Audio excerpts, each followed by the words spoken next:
Shalom, pagi bersama tundukkan kepala, pejamkan mata sejenak. Tiada kata yang manis selain ucapan syukur pada Bapa di surga.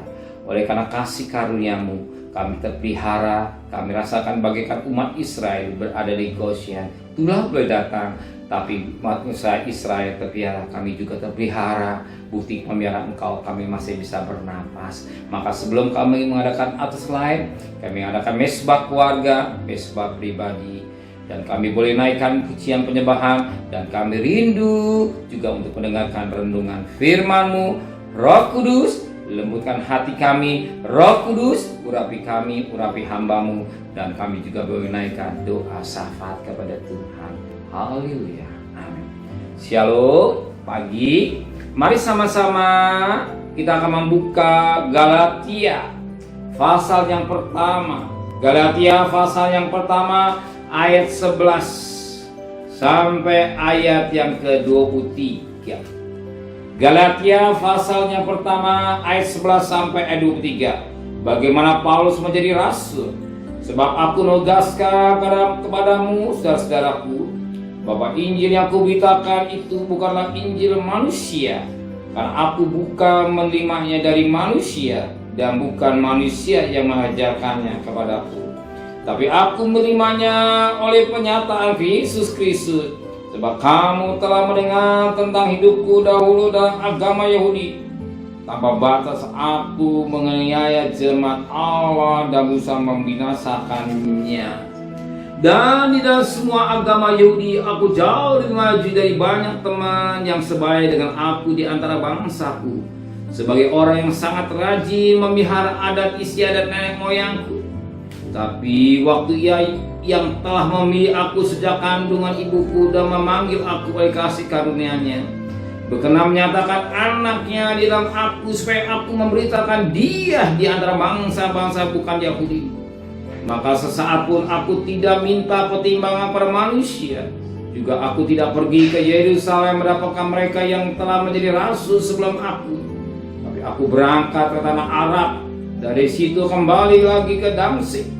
Lagi 3 tahun kemudian aku pergi ke Yerusalem untuk mengunjungi Kefas, dan aku menumpang 15 hari di rumahnya. Tapi aku tidak melihat seorang pun dari rasul-rasul yang lain kecuali Yakobus saudara Tuhan Yesus. Di hadapan Allah aku tegaskan apa yang kutuliskan kepadamu ini benar. Aku tidak berdusta. Kemudian aku pergi ke daerah-daerah Syria dan Kilikia. Tapi rupaku tetap tidak dikenal oleh jemaat-jemaat Kristus Yudea. Mereka hanya mendengar bahwa Ia yang dahulu mengajak mereka sekarang memberitakan iman yang pernah hendak dibinasakannya, dan mereka memuliakan Allah karena Allah. Di sini kita lihat daripada ayat 11 sampai ayat 24. Paulus menceritakan tentang panggilan menjadi rasul. Dia menceritakan bahwa hidupnya tidak baik, sebagaimana dikatakan pada ayat yang ke-13 dan ayat selanjutnya. Dia penganiaya jemaat Allah, hidupnya tidak baik. Dan apa yang terjadi dikatakan dalam firman Tuhan, dia rajin terhadap apa yang dikerjakan keliru. Sebagaimana Roma pasal 10 ayat 2. Giat dalam pekerjaan Tuhan, tapi tanpa pengertian yang benar. Paulus melayani Tuhan, tapi tanpa pengertian yang benar. Dia cerita, dia menyaksikan, dia dipanggil, dia rasul, semua karena kasih karunia Tuhan. Dan apa dikatakan Paulus ini, dikatakan pada ayat yang ke-20. Di hadapan Allah aku tegaskan apa yang kutulis kepadamu ini benar. Aku tidak berdusta. Paulus tidak menyampaikan yang bohong. Paulus tidak menyampaikan yang dusta. Paulus tidak menyampaikan yang tidak sesuai dengan apa yang mau Roh Kudus, tetapi ia beritakan tentang sejujurnya tanpa dusta. Ini yang Tuhan mau. Tuhan mau apa yang kita katakan iya dan amin, bukan mulut yang dusta. Oh, sebab iblis ada bapa pendusta. Kita bukan anak iblis, kita anak Allah. Firman Allah katakan di dalam Dia tidak ada kepalsuan. Dan Yesus katakan, akulah kebenaran dan hidup. Bahkan juga anak-anaknya juga hidup dalam kebenaran, dia hidup dan dusta.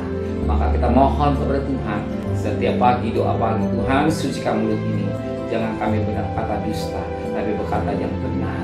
Paulus berkata benar, dan kita juga sebagai berkata benar, dan Yesus selalu berkata benar, dan hidup kita benar di hadapan Tuhan. Saya percaya berkat-berkat jasmani Tuhan sudah siapkan saudara. Amin.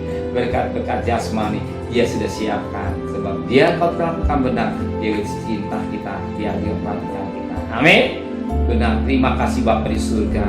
Kalau Paulus menyampaikan kebenaran yang benar, dia tidak dusta. Kalau dipanggil jadi rasul, dia melayani Tuhan, dia berjumpa dengan Tuhan, dia menceritakan hidupnya yang tidak baik, tapi dia dengan kejujurannya dia tidak dusta. Dia menulis kepada jemaat Galatia kehidupan yang tidak baik. Demikian juga hidup kami yang tidak baik. Kami juga menjadi orang-orang yang berubah, bukan menjadi orang-orang yang berubah metanoia, berubah pola pikir kami. Selalu di tahun 2024 ini hidup kami sesuai dengan firman-Mu. Sertai perjalanan kami bekerja, berdagang, sekolah, kuliah, pergi dengan selamat, pulang dengan selamat. Kebutuhan kami cukupkan.